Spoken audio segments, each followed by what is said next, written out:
naza déçu na ndenge bandeko ya Bahati bazui bango te pourtant parti na eza reconnu déçu pe na omona ke mokonzi ya mboka Ouazali bongo ozako prôner état de droit à l'andi nzela ba dédoublement à parti politique parce que après wana nene kulu azaka continuer ko réclamer AFDC. Pourtant AFDC yebani à l'état congolais à AFDC à Bahati. Ba opposition akosa libala na ye. Akosa libala na ndoki na moto abomi mboka. Suro yo mosantu. Okosala libala na ndoki. Mais ndoki oso kebite akolia mosantu to mission impure ou sous pure to comme impure ou ma bosoto. Ezaka ya président Tshisekedi on va ba intervention na ngai mariage Kabila Félix ezali mariage moro anti-peuple. Ezoko bongisa peuple été. Pourquoi? Parce que tali mariage wana intérêt peuple ezati. Papa c'est super mal payé. Il y a comme l'État a été défaillant, l'école catholique a repris, l'école privée a repris. Dans un contre-enseignement, mais il fallait état des lieux morts sur ça. Il faut référencer à l'école. N'a même présent qu'il y a deux trois écoles école Mokengri. Non, ils ont des cas isolés.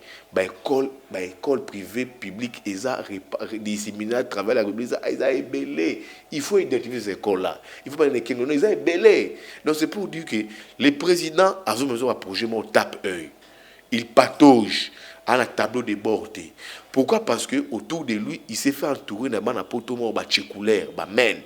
Ngana sola qui n'a ambassadeur moi le belengai président de la République se faire entourer de ba collaborateurs dans soutien ba casier judiciaire na ba on ba pays d'accueil na poto ce sont des tchekulaires des men ba toi na ne ba bon samboka c'est pour te dire que non quinquennat président de la République c'est un quinquennat où ba congolais to bossa.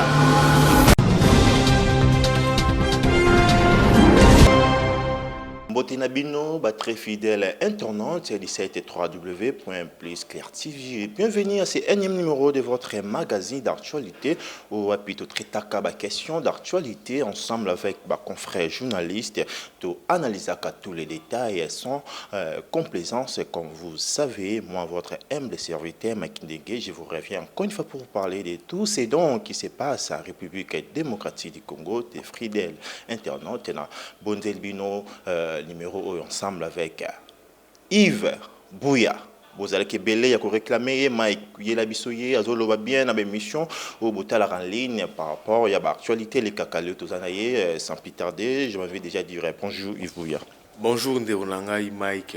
Justement, on va revenir encore une fois vers vous. À ma gauche, j'ai aussi Edmond Izuba. Il y a habitué, émission Nabino Oyo. Tout ça, la analyse vraiment approfondie pour nous décortiquer pas mal des sujets d'actualité. Edmond Izuba, bonjour. Bonjour Ndeko Mike Dengue, merci mingi na invitation. Nalingi pena pesa bambote mingi na bandeko na biso bazwami na intérieur ya pays. O bakosomba connexion na pasi auta la émission na yo. Isusu pe bazwami na Kinshasa et puis mingi bandeko na biso a diaspora bango baza ba habitué.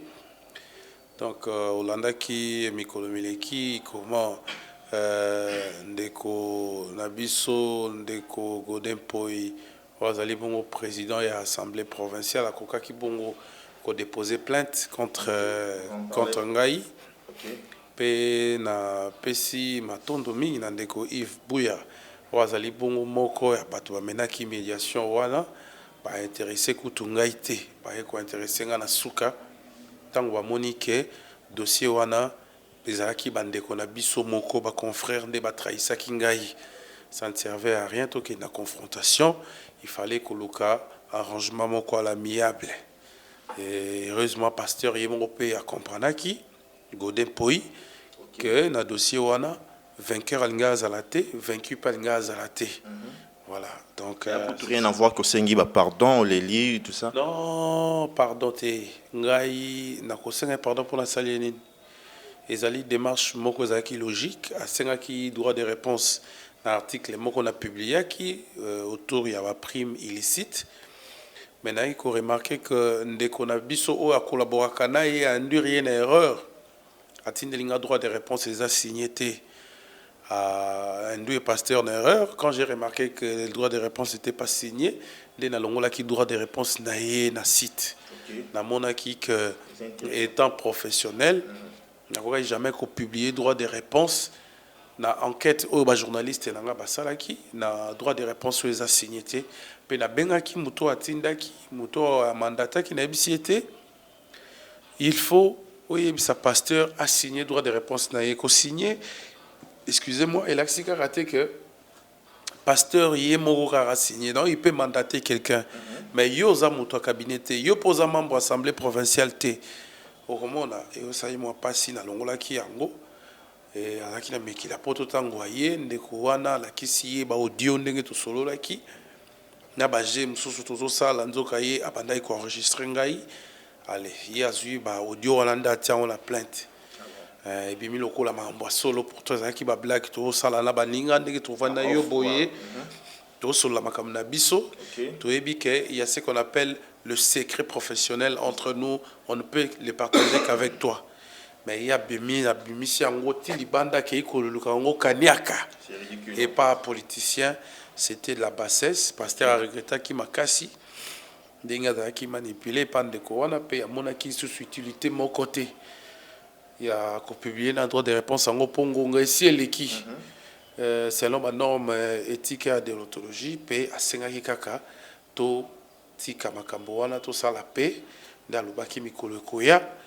Tokosola na ye to ebandeni tokosala pe ya longoli plainte alongoli yango. Très bien, là c'était juste une parenthèse. Madame ici, très fidèle internaute, il y a dit ça, www.pisclair TV, ici, côté Ntokundo là-bas, si j'ai ou toko débattre ensemble avec les amis journalistes. Trobanda, Lelo Oyo, le président de la République, Félix Tshisekedi Daoutiko, annoncé la gratuité de l'enseignement des bases aux établissements non surtout publics. Est-ce que le Toko va déjà la renaissance pour la RDC aujourd'hui? Après seulement 8 mois, où la prise de pouvoir, mais à commencer à l'initiative à peu près 7 mois, 8 mois, à commencer à l'initiative de l'autre côté de la renaissance ou pas, et puis tout le monde ensemble avec les journalistes et eux débattre justement l'actualité sans complaisance, tout revenir sur la formation. Il y a gouvernement Ilunga Inukamba, où il y a premier gouvernement sous l'ère, il y a Félix Tshisekedi, Félix Tshisekedi, il était là parmi vos opposants, il a critiqué Joseph Kabila, gestion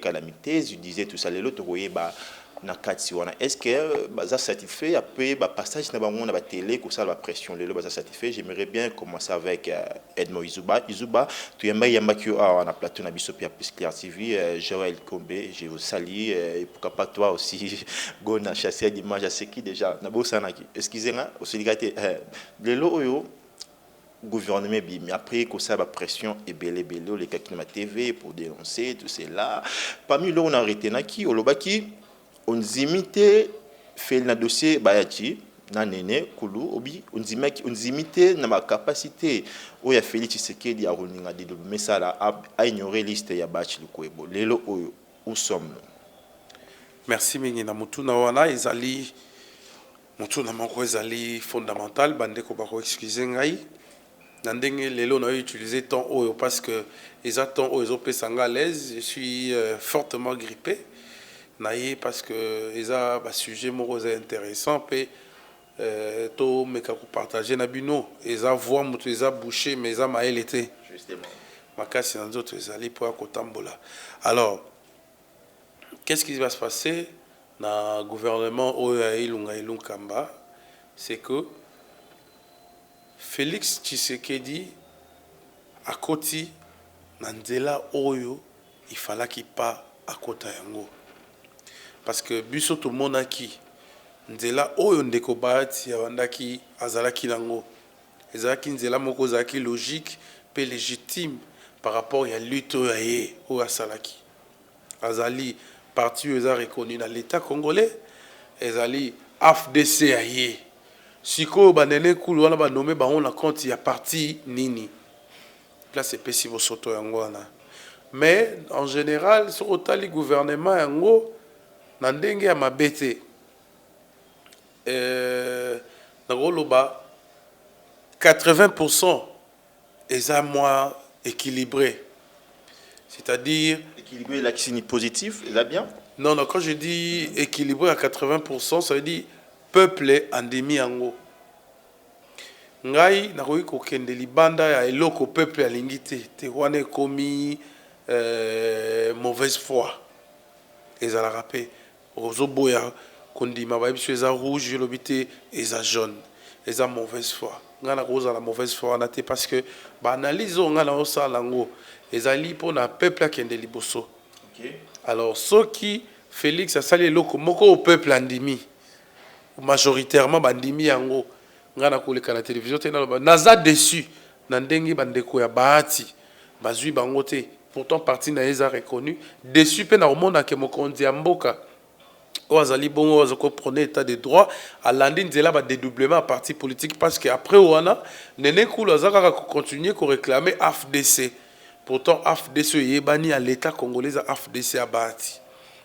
Mais malgré cela na moni été bande ko la biso à Bassi ba se retrouver mingi beza compter à UDPS et puis ba se retrouver pe dans la place à Minene ministre affaires étrangères azali Mwasi ministre de l'économie azali Mwasi ba personne vivant avec handicap et puis bande ko la biso mususu soit passé ba nommé bango la gouvernement donc à part wana ezali na bilongi mabe bilongi BBC Congo to linga ko monate bilongi wana ezongi pété ce qui wa olobao ezongi wana azaya sur be wa mabe na ena mbindo na e bazongi ici mais nous les tenons à l'œil nous allons voir qu'est-ce qu'il aura à faire parce que ba mouvement ne nyonso il faut peuple congolais surveiller yango dans linga qui est la gouvernement moko eza participatif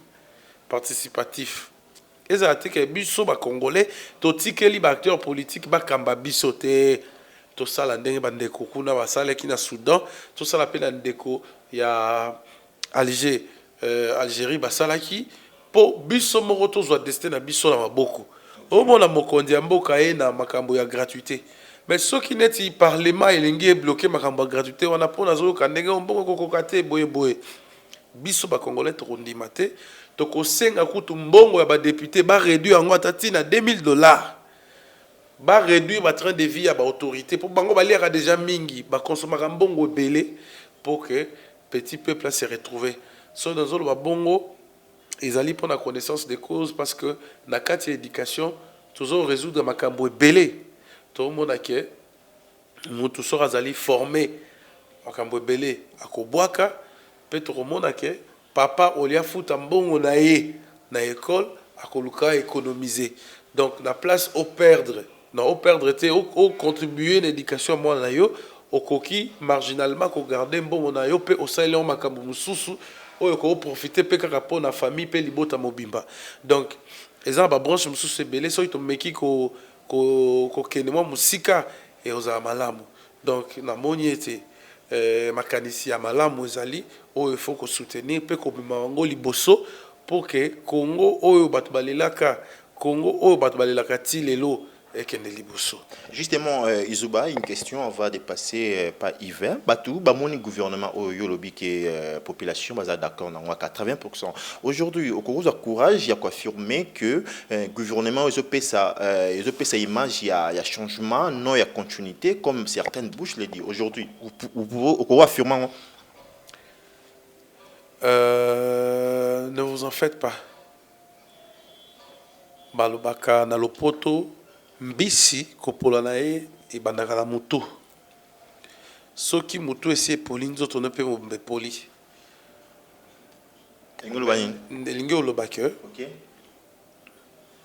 gouvernement na biso po epola il faut ebanda na mutu na sommet nango ezali Félix Tshisekedi bandeko ebele oyo baza plongé na impunité oyo biso to regretaki eza bandeko oyo babandai kolia cop na Kabila lelo soko tali ba avoir na ye azanango eleki même budget ya mboka ata x2 aza na ba ferme koleka ba ferme ba parc nationaux aza na banyama koleka banyama o ezwami même na ba forêt na biso tozoko kena yo ata na nzela ya Congo central balakisa yo ba ferme boni ndeko Kabila azanango kuna na Kinshasa awa soko zwi kingakati soko kei na ba province nyonso azo au moins na 2 fermes ba effort wana o ya salaka pour ba ferme wana za kitoko ba yaka ko visiter pourquoi ça gango pour na mboka te c'est parce que akoma ki na ye commerçant, akoma ki na ye coopérant, akoma ki na ye affairiste na place ko bongisa mboka.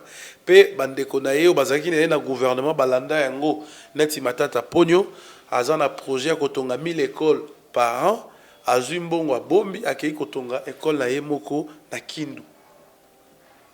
Individualité salamaki mingi kuna. Mais oyo bozali na président azali ko lokola ko s'offrir à l'Holocauste. Alobi, moi, je vais vous défendre. Vous êtes le peuple qui me conduit. Ce kotali démarche yazanango pendeko Antonio Guterres ayakiawa secrétaire général ya ONU peut reconnaître yango.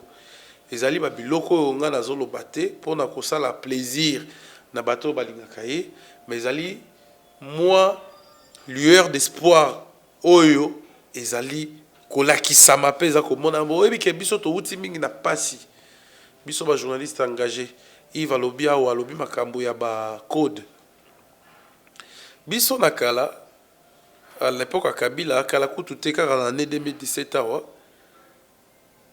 poko zo atambongo ya kolongwana ndako ti okoma ta place de ko bengsi yo osala musala il faut bande ko diaspora batindela yo parce que lokolo yebami déjà que os journalistes engagés okozala crédité te ba yebizio ba pesio déjà ba tendance na yo okozala crédité te place bazo bengisa bande ko na bango bakabola kanyaka yo kozala te na makasi na biso to bandai kubunda nde omoni lelo to kotia makambo pembeni malembe pe mboka ezonga na ordre po ezala ndeko mususu alobaki ndeko muzito mboka oyo efaki to liquider yango to pesa yango na ba institution à Bretton Woods parce que l'économie est tellement par terre, on était tellement déficitaire, on dépendait plus de l'extérieur que l'intérieur et l'intérieur ne produisait pas. Mais lelo soki et là on a ya ko produire et là on a extérieur ou bakata ba aide wana ba komi moi ko zonga ezali ya ko soutenir ezali ya ko finga te. Ok, justement, je crois à Yves Bouya, t'inquiète, pour récupérer suffisamment du temps. Aujourd'hui, Yves, gouvernement et Bimi, après avoir reçu la pression, la plateau télé, lobby, c'est une première au sein de l'émission à YouTube qui parle que tout est vraiment intéressant et puis David Sakio comment tu étais demandé. Les lots que Yves Bouya ça s'est fait, on a formation gouvernement, belongezongi et puis tout ça. Té ngai obige gouvernement yo. Na bato balandanga na betando moke na ba radio bébé nga za contre gouvernement oyo ezali gouvernement benga gouvernement bato ya bi d'abord ezali munene trop éléphantesque eza tala ngambe munene eza munene trop pour tous belé na Congo eza munene 5 baza les belé té oui na Sénégal Macky Sall a comme président de la République 2 jours après a formé gouvernement naé. Et puis, on fait un gouvernement, je crois, à 23 membres. 23 ministres, bah, ça, le gouvernement qui va au travail. Bisoto, Timbo, qui est dans la crise, ils sont en retraite, donc, pas même pas, tout ça, n'a pas si, n'a mignololo, n'a pas pour la falanga, bon, exaté. Kabila a eu à Bomi Mboka, à Bomi économie Mboka pendant 18 années. Bon, exaté. Tshisekedi aye, Oyo a eu une opposition, Abuna Papa naye. Aye akeko sa sosi susu na ye na moni ndeko nanga Edmond Azome azuko ko bom azuko to azuli ko boma Kabila atongi ba park asali boye aboma matata mais koto azuko ko aménager ndeko Félix mais ndeko Félix wana bozo na Kabila zo bomana yende a une opposition akoko sa libala na ye akoko sa libala na ndoki na moto abomi mboka suro yo mosantu oko sala libala na ndoki mais ndoki oso kebite akolia o musandu to a commission impure o aso pure to kuma impure kuma bo soto ezaka ya président Tshisekedi ya ba intervention na ngai mariage Kabila Félix ezali mariage moko anti peuple ezoko bongisa peuple té pourquoi parce que tali mariage wana intérêt peuple ezati. Yo comprendre on dit c'est une manière ya surveiller bango ya imposer bango ligne pour deux faits. D'abord pour l'intérêt ya autorité morale na bango Joseph Kabila ou ya beaucoup tika mboka et en deuxième lieu bon intérêt na bango. Je pense même ils ne seront pas redevables au président de la République. ils ne seront pas redevables à la République. Ils ne seront pas. L'exemple est palpable. Tabanoumaki, Premier ministre, je remercie les présidents de la République, mon autorité morale de m'avoir choisi, Joseph Kabila, l'autorité du FCC, et je remercie les présidents de la République de m'avoir désigné. Mais c'est normal, c'est clair. Au reproché ni la communication. Ce qui est dans le contexte, on a deux présidents de la République dans beaucoup. J'ai dit que Salaki a remercié l'autorité morale de la FCC. Dans le moment où on a remercié l'autorité morale de la FCC. Le nom à présent, tu sais qu'il vient en deuxième lieu. Et moi, je viens ici, je te donne raison à Chagdari. Tant que le grand prêtre président Zaramoko, grand prêtre Zaramoko. Chadar, grand prêtre Zaramoko. Chadar, Aza voyou, a bandit. Aza voyou. Quand je parle bandit dans le sens péjoratif, c'est quelqu'un, c'est l'essence, c'est l'aboutissage. Mon c'est quelqu'un de très terre à terre, mais bien qu'il soit intelligent. Donc quand elle dit je remercie. Et puis, quand on a Kaboula lobby, prêtre des prêtres Zakaka, Moko. Est-ce que toi, tu vois ces gens-là, bah, tu répondre un terrain Mboka, bah, tu répondre un terrain Mboka, Kenkena Oyo, mandat Oyo, bah, Congolais, bah, bossa na yango. Il n'y aura rien de bon. Bah, indicateur, ils ont l'air que ça yango déjà. Bah, saut des moutons. Aucune étude de faisabilité, écrit sur la bouchon. Éthico-gratuité d'enseignement. Aucune étude de faisabilité. Et vendica gratuité d'enseignement. Yo, ozo promulguer gratuité d'enseignement.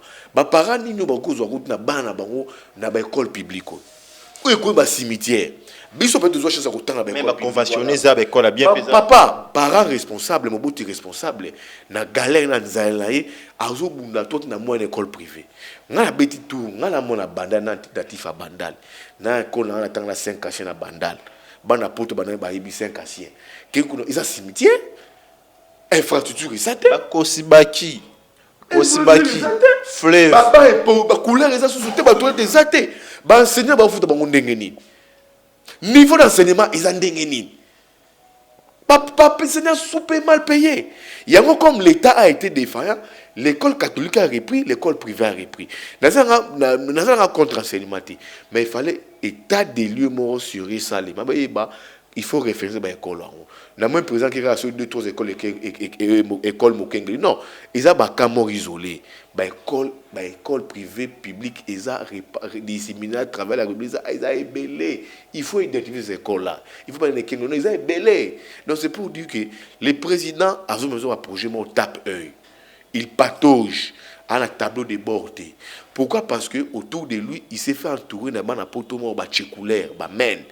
Ngana sola qui n'a ambassadeur moi le belengai président de la République se faire entourer de collaborateurs dans soutien ba casier judiciaire na bango na pays d'accueil na poto ce sont des tchécoulaires des men ba toi na ne ba bon samboka c'est pour te dire que non quinquennat président de la République c'est un quinquennat où ba congolais to bossana les pressions 7 mois de pas dans la prise à pouvoir comme étant président de la République aussitôt a commis à jouer initiative au bâtiment encourager à gratuité enseignement. Est-ce que pour au gros bâtiment bravo vous encouragez ou bien vous avez des critiques au takiko soulevé comme si c'est simbalangote. Naza contre à gratuité enseignement. D'abord que c'est légal, c'est constitution de conjoint les articles 43. Merci pour la correction. Mais maintenant il faut un état des lieux. Ils ont leur examen ou bellué pas munganga. Il va te munganga personne qui se mélange bala moko. Munganga il faut faire le check-up. Que non Mike Ndenge yo ozobela oyo un diagnostic état des lieux moraux sérieux na personne état ba école na besoin d'état nini ba enseignant ba na état nini le tout ça dans le système quand il y a prise en charge ya ba professeur par les parents et ça les maka éducation les ndenge nini quelle qualité d'éducation ils allaient dans ba école publique wana même les écoles agréées il faut pas repenser yango. Tu vois, ça va coûter combien? 3 milliards ou 2 milliards. Des points neufs.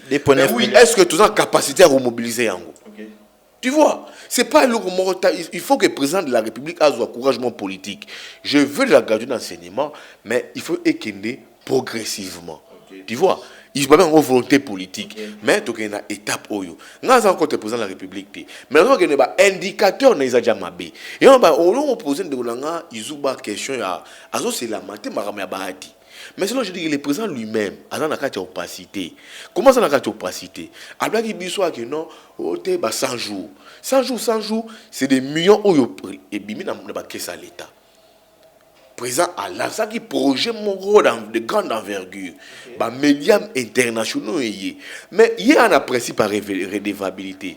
Lui prend la bonne gouvernance. Il fallait pas organiser un séminaire moi mon néné, activité moi mon néné. Il y a un directeur de cabinet des collaborateurs na yé, avec ba autorité, oui pendant oyoyo pendant 100 jours, voilà ce qui a été fait. Bon écoutez dans la République ezali autant. Au lieu de coûter non 57 millions bimaki ba futa ba document bongo kuna bazoko justifier ngote il fallait pas justifier ceux qui m'a 100 jours pour directeur de cabinet akimi akeko di caméra akoko justifier 100 jours marama 100 jours avec 3-4 conseillers au bazali oben na oya manipula rappelle que non to couler ba résolution en 100 jours na kacha dochete boké na peuple oyoyo boké devant ma média oui pendant 100 jours ko biso autant. Président de la République, non, il mort ba foot aye, albert biso ba mort ba foot biso congolo ye ba. Paye azamuto ala président de la République transparence. Mais il a oui la tête du pays. Bon peut-être que président de la République bazo foot aye, bazo foot aye, azo kanyaka à l'état. Mais alors la biso son salaire à hauteur de combien? Ba foot aye combien? Il faut le blabiso. Biso de le black ye mort le baki yango ka le blabiso. Albert qui a redéclaré ba bien aye. Ye azolinga bonne gouvernance. Biso to tinda qui était tu éviter et l'eau la muga qui était yémo le baki yango ah le blabiso que moi Félix Tshisekedi fils de Etienne Tshisekedi j'ai limité l'opposition boye voilà ce que je gagne voilà ce que j'ai en termes d'immobilier en termes de biens ah le blabiso il va donner de l'exemple na batu mususu au lieu à chaque commission en place ce changement de mentalité ba changera maintenant na ba commission té ba changera mentalité na go na cotus na go président il faut pas ça sur go au petit go ba to ba s'aligner ils attend muza ya kaki en 3 mois au monde qui congolais à se redresser qui mo muki mais yo muza ka to opacité comment est-ce que au monde makambo ke liboso na mboka ke liboso té c'est ça où je dis quand le président est dans l'opacité il est président de la République pourquoi avoir accepté un dédoublement tant qu'ayebi que non la vraie AFDC est connue.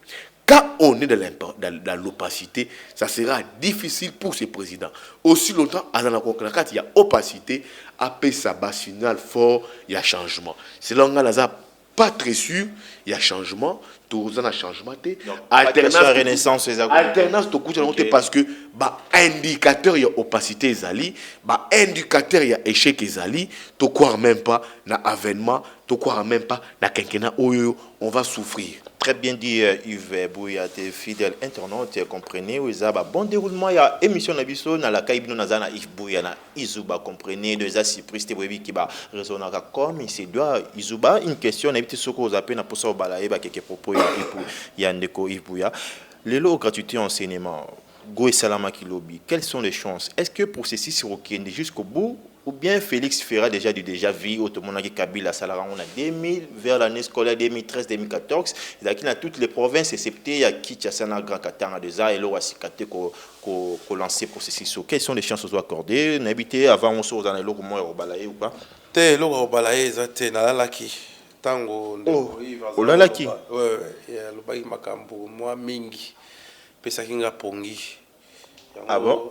La mouki, la question posée. La mouki, on a posé une question. Oui, Abandaki, na makambo lukuta et puis à continuer là au cours c'est Pesi Pongi. Alors bio ndeko na oloba ona yokaki ona kangaki na mutu. Abin ndeko Fayulu akei na poto abandi et pas Cyril Ramaphosa en Afrique du Sud.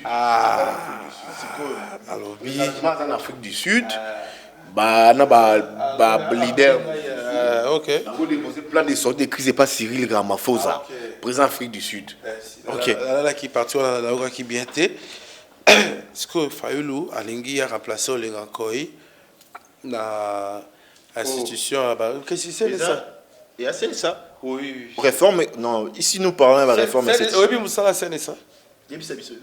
Moussala Senesa est une institution au bâtir qui pour organiser l'élection en 2017.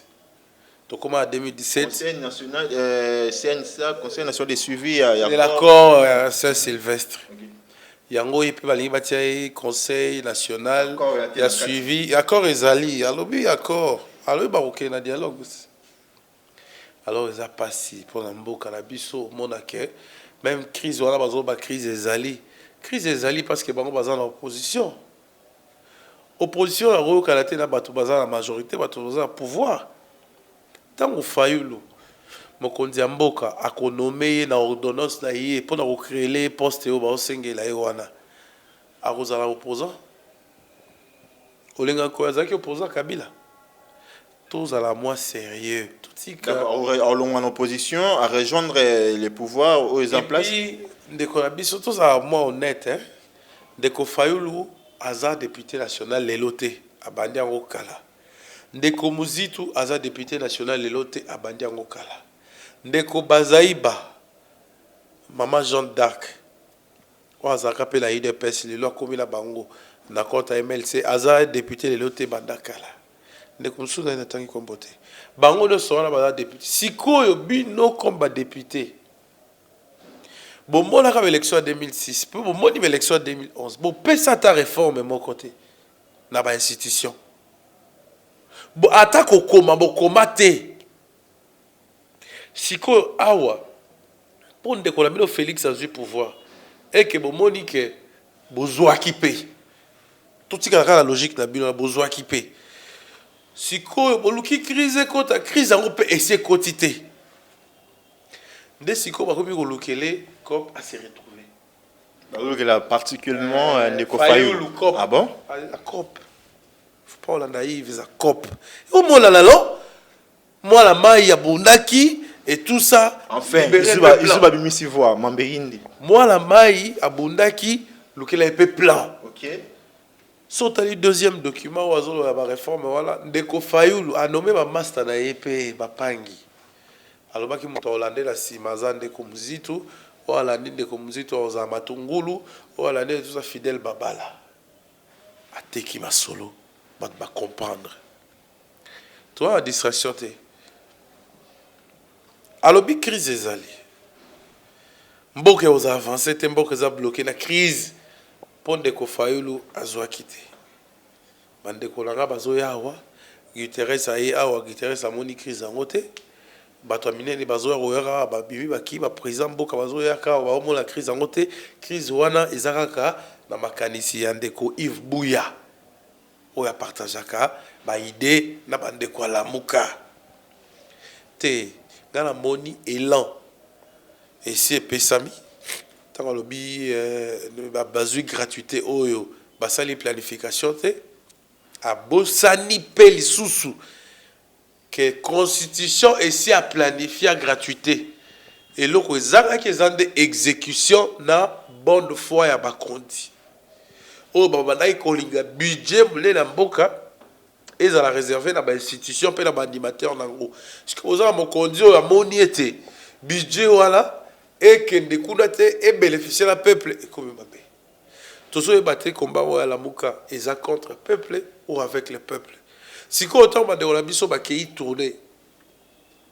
tourner na intérieur kuna excusez-moi tourner ntango bakoya bakokuta gratuité bana ya bandeko Fayulu toyebi ke bango moko balider batangisaka bana bango na poto na mikili ya poto me bandeko ya Fayulu baza na village mpo babi Fayulu abotama na Kinshasa babi mpe lisusu azalaka mwana ya Masimanimba nde nayokaka bandeko ya Fayulu baza na Masimanimba wana baotanga gratuité bakopesa ye Fayulu témoignage nini nalingi tosala opposition ya bonne foi. Okay. Opposition moko républicaine, opposition radicale ya buzoba te po okosa radicalisme en place radicalisme o lepe baza ko accorder bango crédité hein depuis babali ba démarche po bango non la muka division ezali contradiction sur contradiction, vérité des yeux, vérité des yeux. Ngai aza président, oza président. Mais lobby boembi, Antonio Guterres c'est un bibi comme opposant, bokei. Mais Fayulu aza président, ndengenini. Oh, a gagné l'élection. OK. A gagné l'élection, a eu pouvoir ndengenini. Oh, notre Kenya la cour constitutionnelle, les déboutés tout ça. Mais Sikoyo Le hold up électoral, voilà. hold up électoral na moment nini. Non, na monique moni lutte politique est périodique et ça varie. Excusez-moi, selon les intérêts politiques qui se présentent. Et aujourd'hui, quand on l'analyse, hein, tout le monde a kendeko ya biso à la muka, ataba ko bandeko ba encourager pour ça la plaisir. Bazo kende lipanda. Mboka eza ko avancer quand on dit les chiens à bois la caravane passe. Siko ce kotali ba dividende politique aux côté avant la sani ezate. Eza plateforme politique moko eza appelé à disparaître pour vendre ndeko après ba débauchage tout le monde ndeko Félix Asalagi na kati azui mbusa azui matungo la tiena bad tout ça azui pas meka qui pas avec ndeko Jean-Pierre Bemba pour na à rassurer au longo la procès on peut comprendre c'est ainsi débauchage ezate. Bon ezala yeni bad on fallait muta na la muka akene mbusa yemo tasali déclaration à lobby qui na longwe na la muka. Après avoir parlé avec Félix a postulé à Ebikazo opposant a qui postuler la BAD. BAD des institutions opposants. Mais sur opposant doit se battre position tina opposant kula. Cop etikali sikoyo bolu ki la pe fayulu esika. Si vous pesi ba master na ye. Bolu ki la pe sika mwana maya dami. Sikoyo ande la moko depuis ndeko Bemba zwa Ragno Salamate. C'est vrai. Ah, c'est vrai, pourtant, je suis un journaliste. J'ai information, il y a eu une activité. Depuis Azoa, coordination. Le 30 juillet, le 30 août, c'est où les cas. Réunion à Tamorote à Salissi. Quand on a cette information à confirmer. Ah, à Salissi à ta réunion. Oui. Et ça, signaux avant-coureur avec le Koma. Est-ce que vous avez posé question à Malamou, au lobby et au Salamandé Nini? Non, rappelez-vous que colloque Moro Salamarawa, il y a 2 jours sur la gratuité de l'enseignement. Puis colloque où on a continuité. Il y a ba colloque où Salamaka tant on déco Kabila Zaraki. Puis azanga qui de bonne foi à quoi appliquer. Ça c'est article de la Constitution de Félix à appliquer. Mais si il faut que pérenniser yango. Yango voilà to Rolanda débat. Au niveau de l'Assemblée nationale, combien ils ont budget réservé à l'enseignement. Enseignants, il faut pas se retrouver. C'est vrai. Et bandeli aux amours parce que moni bandeko toko meli mingi na mignolo lo Kabila. OK. Kabila a tellement monté à mabeke tout meli trop la passe que moto sera hier le bi ah ouais rozala boy ah bino mo douter non rozala boy té et si gala jamais rozala ah bo bandi pe bo classe bandeko belé bandi maïté lobby grand marché tondi na batu ba oluka ba uniforme parce que na ba école publique ba pekisi baté ka ba uniforme na kati bandeko o ba la ba école catholique agréé lobby ba bandai kozong c'est la batu mbongo na bango. J'ai un frère a récupéré $1,500 na yé na Sainte-Anne parce que a inscrit 5 ban na ba 5 à compte il y a $300. Ah siko na boboto ba on fout à Minerval té ba école malam loko bosangani ba on fout à Minerval té Sainte-Anne ba on fout à Minerval té ba école ouais sur catholique pour jusque là on peut dire les processus les a lancés comme état analyste et tout le projeté lobby quelles sont les chances est-ce que ça va perdurer inquiétude ou bien préoccupation et biso tout ces questions. Félix a eu matin ça va perdurer a eu matin mon ami Félix a vrai avant ma solo en salama il est mort déjà boulaki côté ni la rando uta pe la ni rando financé ndenge zawa conférence sur l'économie numérique et au salama lamboka na biso bandi lelo sur le plan numérique ba récupérer ba fréquence et banda ikopé sa chaîne à télévision pour permettre à ce que ba opérateur à téléphonie mobile roi bango ba la rekota moi mingi ba soutenir économie en mboka na ba domaine minier kobangate yo moko mona ba recette ya DGDA yo moko mona ba recette à DGI, yo moko mona ba recette ya PTNTIC. Donc malembe mbangouté, yo moko lobby dans quelques mois. Mais école là parce qu'il y a une liste d'écoles affichées, ce n'est pas encore toutes les écoles qui ont intégré la gratuité. Mais tous alana nous na to encourager na nous. To pesaye, ça dit muto azo défendre bino beaucoup finga pourquoi? O azo défendre l'intérêt à bino peuple naïe. Ayebi que j'ai un peuple mature, j'ai un peuple beau, j'ai un peuple beau, la pesier beau, peuple nanga ça beau, la pesier. Siko bino mo bomi o bangi ça y. Totika totala enanu ah esimbate osimbate ah planifier tout ça ya on a vu sûr que ayu maté ala ba conseiller na e ba travailler ba ebisa qui est déjà indusa ye mora yebi pe ba ministre a Kabila ba ya waso malchance ba la boule bloqué ba za bloqué ba mo pe ba mona moni Félix ba simbia même Kabila mo entendele ba texte mo gouvernement mo konini tout ça ti batunaye ba okoya Simbi a yesanga tiabo aleki Simbi ya kei aleki asiko Toyota na Mitsubishi ezo ya na mboka na biso ezali effort à Kabila gratuité awa siko ekoti na mboka gratuité awa ekoti na mboka ezali peka à Kabila parce que ndeko Kabila azalaki alobaka ka boye tamba no saka pe gratuité ndeko Yves eye donc aza pessimiste na degré 0 pour na ye nyonso fatie ko simba te et ko simba te c'est ko awa gratuité et simbi déjà et simbi te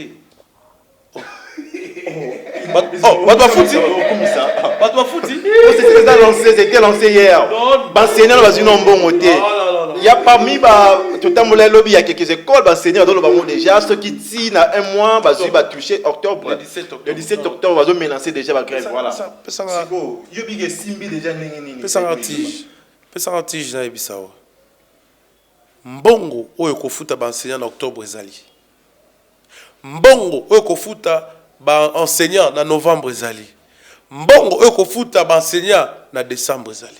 J'ai participé dans la colloque. On a pour 51 774 écoles ou bien pour 31 il y a 30 774 na yebisi yo mbongo ya kofuta ba enseignant na octobre ezali ya novembre ezali décembre ezali. Mbongo bazo koluka eza mbongo ezo bima la budget oyo pour la ko planifier année 2020. OK. Ngala assister la débat. Il faut pas toyaka awa pour la kolobaka makambo oyo yo moko zo raisonner. Les inspecteurs étaient là, tout le monde était là, même les partenaires, l'UNESCO, Bazalaki, UNICEF Bazalaki, Diamond la lobby, ministre, pe mokondi amboka lobby, mbongo ya kofuta bango ezali déjà. Ya hoteli kabo non, mbongo ko uta wapite, ba planifier kango, ba sala planning, budget la biso za budget mo za trimestriel. OK. Et badaka la janvier mars mars, juin, septembre, décembre. Siko budget voilà, ils ont déjà planifié. On a une amélioration, la augmentation, la kati incorporée. Il y a un lobby enseignant où il y a kobo, il y a kotangisa, bafundaï. Justement, tout le monde était déjà de Koizuba, message à Souko, PC en diaspora. Message à Souko, bandeko la biso en diaspora. Bandeko moko. Bah il a capé biso mingi na ba information mais ba mingi baza pe bandeko ba induisaka biso na erreur sango mo uta diaspora bo mela maite mal régie des autres bati Joseph Kabila alinga boma bino ba moustiquaire bozo yangote moustiquaire wala to yebi copie ya Kabila ba boma bino wana ezali ba intoxication. Oh, bako boka na bino mupepa mabe, tout ça bolongwa kuna. Tout le monde bande ko la biso nde ba kufi sérieusement na beni ebola. Oh non, eza guerre pharmaceutique et tout ça bande ko la biso msusu ya poto baza ba pharmacie na bango minene, ba olinga ba concurrencer bango ba bokeli ba to ebola.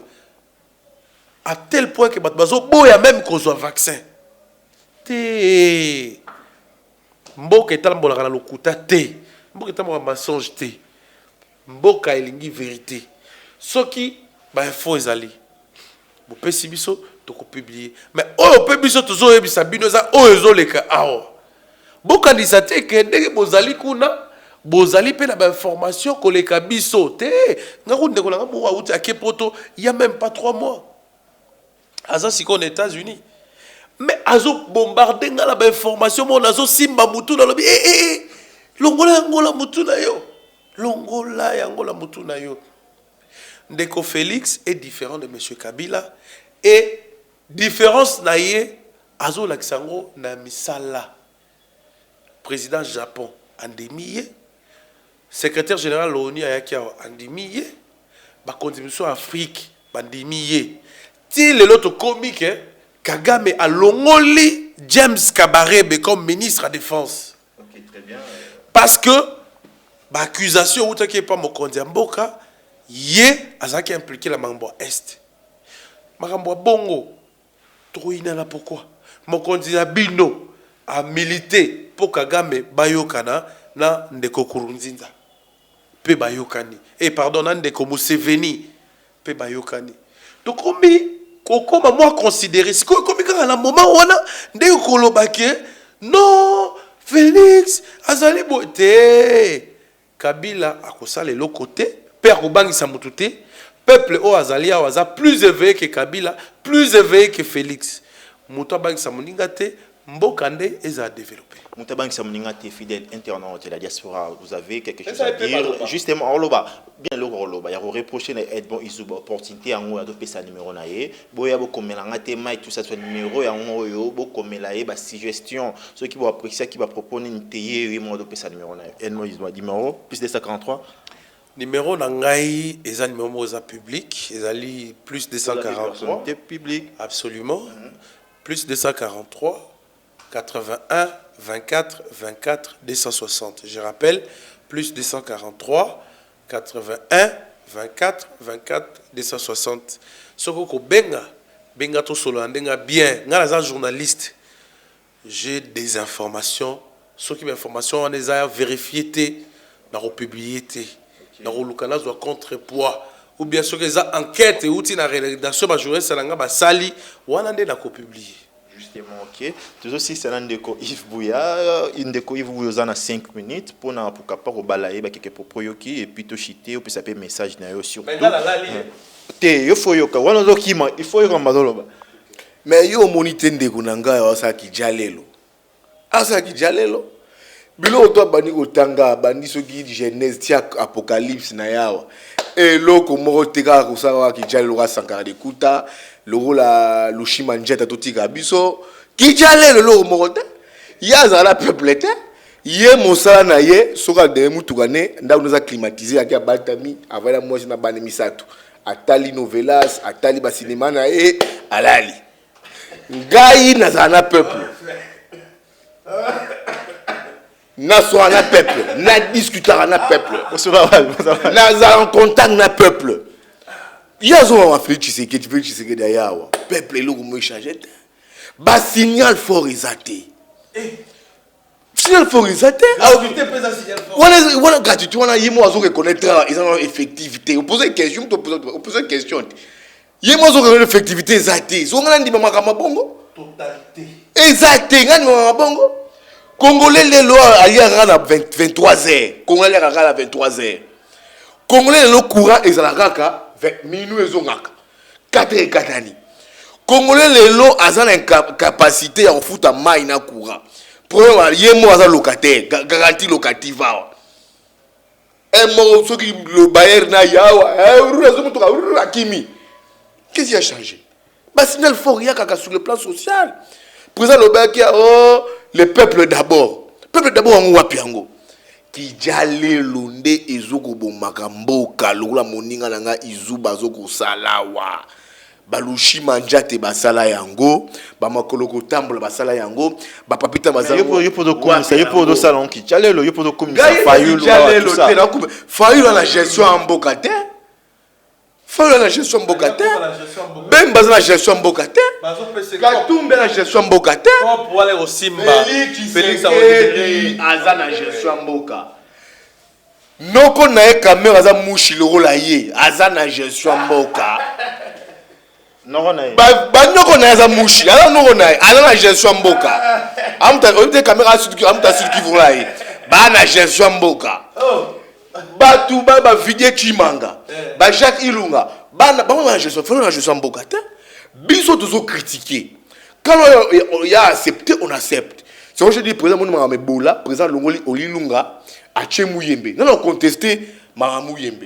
Il a même importé un virus contre Ebola. Des pas proposé gratuité en Japon. Non, il a pété ma boko. Donc on l'ingate, bande on a mis aux Okufa. Bon, il sera que tu sais qu'il y a. Si, allez, nous avons douane. Mama douane, nous avons la douane la plus chère au monde. Mi tout quand on a vu ce mot à partir Braza, Luan, Uganda. Ah, qu'ils sont douane. Il y a toi mi tout cas. Toi ba catch, ganaye. Posez une question, posez un micro. Boni na salité pour la français qu'on se masturber. Pour la payer question on a te yazawana. Posez une question. Ah bah oh chumi chi. Oh Toyota. Te douane na nous c'est que présent le bara. Pour tirer ma camona raisonnable. Oh, Mitsubishi yawa. Aïe avant de partenaire bon. Bino bato bami tout à Dubaï. Bino pas bami tout quitter. Qu'est-ce qu'il faut pour alléger la douane? Supprimer certaines taxes. En attendant, Toyota Pajero yawa. Faisait tout le monde dans un véhicule. Comment toi tu donnes $500, mic le temps et tu as $500 à Dubaï, mais ça nous revient, on a déboursé $30 pour la douane. Non, en attendant, c'est la voie qui va la douane. C'est pour te dire, bandéron ça qui jalelo. Ce qui n'a vu ma crise, oui, ma crise. Question banale. Donc au-delà de la divergence politique na biso. Pourquoi est-ce que le conseil la protection a raté? Cause de banal. Crise, oui. Donc, quand tu as un évident, des indications. Du coup, compatriote. Donc, comme si rien n'a changé, comme c'était à l'époque. Il y a une mission à combat na biso ba compatriotes de la diaspora ezaki mindule beto na putoté parce que ba biso na biso wa ba beta ba leader na biso ba dirigeant ba dictateur na biso wa ba zo mbona bango ole bango te ba famille na bango ba zo liaka ba zo na bango question mo banal soki mboka ezaki na minyololo te na munyamu te to uti na alternance moko ya solo alternance moko voulue par le peuple. Pourquoi est-ce que ti lelo mindule zo na putoté? Ils sont catégoriques. Mindule zo na poto. Kofi Jimbe wa ba ko beta poto. Moïse Mbia ko beta na poto. Ils sont catégoriques. Ils ont compris que non, Mboko est connaître changement. Ils ont compris. Au-delà de nos clivages et divergences politiques, une question banale, aussi que c'est là. Pourquoi est-ce que le lot concert et la pototé?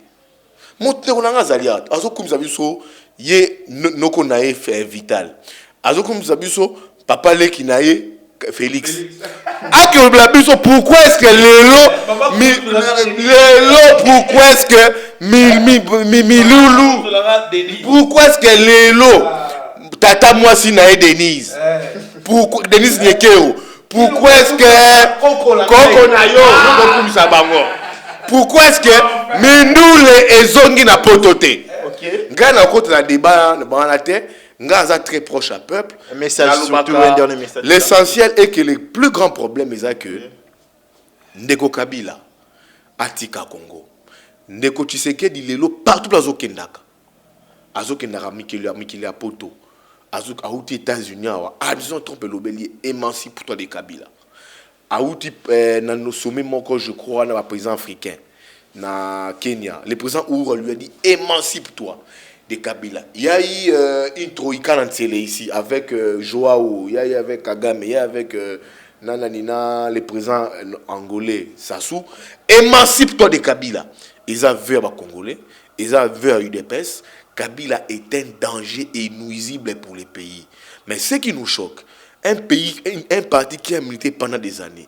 Tu sais que dès qu'il fait un combattant, il a fait combattant, les Afro va bêter na poto, Azokawa, il battra Kabila des pestes. Mais bako salinaye.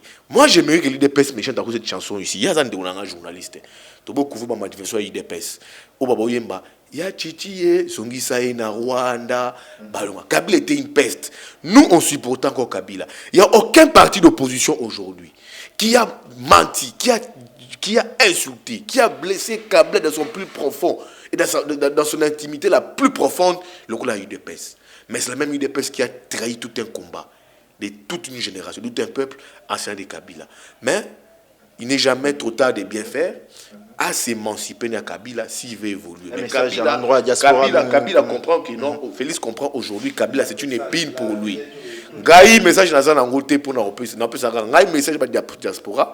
Mike Ndeke qui est pression à lui vraiment trop pour nous tous l'émission comme ça Moussa Nabiso va pas descendre. Tu peux faire information, tu regardes toujours. Ceux qui balingi ba joindre un gars, ils ont le coup là au pays l'attitude douane, tu peux faire numéro na biso. Ba Zouanga na numéro plus 243 99 16 40 242.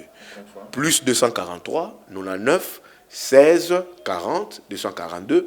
Comme dans Yves Bouya, nous sommes responsables et un journal, un des responsables et un journal CNews. Solo là, baïda malamu togozwa. Il y a discuter, il y a mabé togoboaka. L'émission continue hein. Mais le belaye, yo me te poser ma question. Gagner ton voyage, Camille to ke ba poto to ko ba politicien belé. Pourquoi est-ce que concert ils ont en apototé? Ba concert au-delà ba clivage politique na biso. Ba concert, oui moi yango Félix qui est un produit de l'Europe. Abunda na poto avant à Bruxelles. Pourquoi est-ce que les lots ont géré le phénomène combattant? Bah, concert, ils ont apporté. Posez une question. Très bien dit, ça en est fini. Très fidèle internaute, 17 www.plusclair.tv. Je crois que vous étiez si nombreux pour nous comme intervention, des brillantes interventions. Il y a analystes politiques. Moi-même, comme étant, en tant que présentateur d'émission, je suis très convaincu. Bon, dans l'émission, continue, bien les débats continuent. Vous avez des commentaires. Surtout, vous appelez, écrivez, numéro respectif pour WhatsApp ou Benga. Quant à moi, Mike Dengue, je vous dis bye. On se retrouve prochainement.